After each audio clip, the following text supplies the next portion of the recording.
आज प्रश्न India alliance का, अरविंद केजरीवाल जी अकेले का या एक आम आदमी पार्टी का नहीं है। आज देश के सामने प्रजातंत्र और व्यवस्थाओं का है। इलेक्शन कमीशन की जिम्मेदारी क्या होती है? इलेक्शन कमीशन कोड लगने के बाद आपको भी मालूम है कि सारे जितने ऑफिसर्स, ब्यूरोक्रेसी होती है, सीधे रिस्पॉन्सिबल होते हैं इलेक्शन कमीशन को। तो इलेक्शन कोड लगने के बाद ऐसा क्या हुआ कि एजेंसीज को ऐसे ओवरराइडिंग पावर्स कैसे मिल गए कि आप एक सिटिंग चीफ मिनिस्टर को आप उठा के अरेस्ट कर लिए? आप 2 साल से इस केस की, इस फर्जी केस की इन्वेस्टिगेशन कर रहे हो। 2 साल से, 2 साल से नेता जो है जेल में आप डाल रखे हो। आपको एक रत्ती भर भी सबूत नहीं मिला। अब जब चुनाव आया है, तो इनका एक ही मकसद था कि केजरीवाल को कैसे चुनाव से अलग रखा जाए, और उन्होंने यही किया है।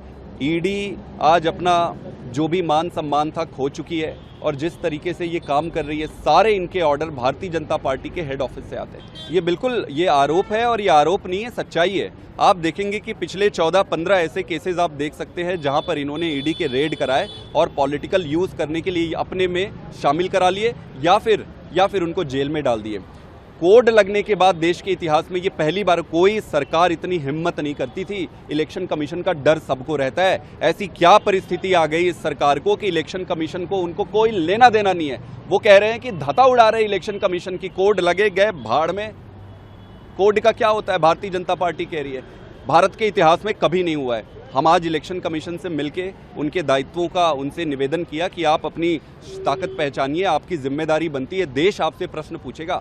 आज किसी और एजेंसी से प्रश्न नहीं पूछेंगे, इलेक्शन कमीशन की जिम्मेदारी बनती है। सीआई ने कहा कि हम इस पर देखते हैं और आगे बताएंगे। कल से मैं खुद और मेरे साथ कई सारे लोग, हम घर में जाकर सारे परिवार वालों से मिलना चाह रहे थे। हमें मिलने नहीं दिया जा रहा था। उनके घर में दूध, फ्रूट्स, वेजिटेबल्स, किसी की सप्लाई सुबह से रोक दी गई थी। जितने एमएलएज और जितने मिलने जाने वाले थे सबको रोक रखे थे।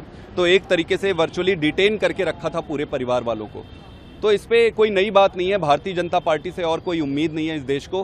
प्रश्न आज भारतीय जनता पार्टी को तो पूरी देश जानती है, प्रश्न आज इलेक्शन कमीशन के ऊपर खड़ा हो रहा है कि कोड लगने के बाद ये सारी गुंडागर्दी चल रही है, आप कहां खड़े हो? इंडिया अलायंस में सभी राजनीतिक दलों का मैं बहुत धन्यवाद करता हूं। इतने शॉर्ट नोटिस में वो अपने अपने स्टेट से यहां आए, और कल से ही जिस तरीके से इन्होंने सपोर्ट किया है वो बहुत बड़ी बात है। मैं उसका पूरे दिल की गहराई से धन्यवाद करना चाहता हूं। लेकिन मैं आपको बता दूं कि ये प्रश्न सिर्फ अरविंद केजरीवाल का नहीं है, ये प्रश्न आम आदमी पार्टी का नहीं है।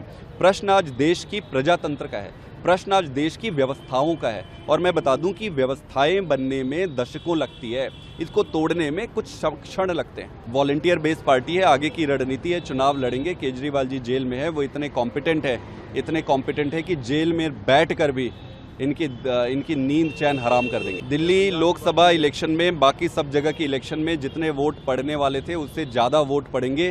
भारतीय जनता की पार्टी, जितने भी पंडित हैं जो भी कैलकुलेट करते हैं, उन्होंने सबको पढ़ा होगा। केजरीवाल को कोई पढ़ नहीं सकता है। आज जो उन्होंने उनको जेल में डाला है, उससे आम आदमी पार्टी को जनता और प्यार ज़्यादा सपोर्ट करेगी, आगे बढ़कर आएंगी और इनको अपना असलियत सामने आएगा।